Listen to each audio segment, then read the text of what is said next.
Ma'am, see the picture? It's beautiful. Oh wow, it's beautiful.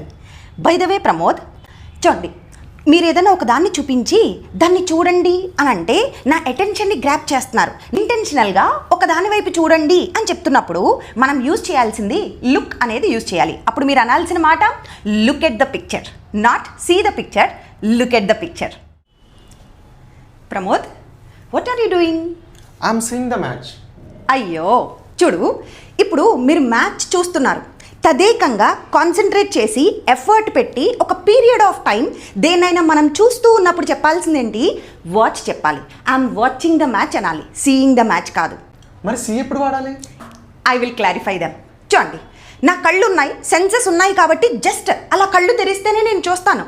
Without effort, ఇంటెన్షనల్గా కాకుండా effort లేకుండా నేను క్యాజువల్గా అలా చూసేసినప్పుడు సి అనేది చెప్పాలి. నేను నిన్న మిమ్మల్ని రోడ్డు మీద చూశానండి అని చెప్పాలి. అప్పుడు ఏమంటాను? నేను కావాలని చూసానా? ఇంటెన్షనల్గా ఎఫర్ట్ పెట్టలేదు, అనుకోకుండా అలా చూసా. ఐ సా యూ అనాలి. ఇప్పుడు లుక్ అనేది ఎప్పుడు యూజ్ చేస్తాం? ఒక ఫోకస్ పెట్టి ఇంటెన్షనల్గా ఎఫర్ట్ పెట్టి ఒక దాని వైపు చూసినప్పుడేమో లుక్ అనేది యూజ్ చేస్తాం.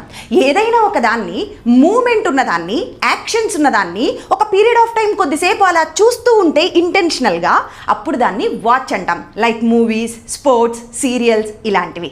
Hope you got the clarity. Follow for more.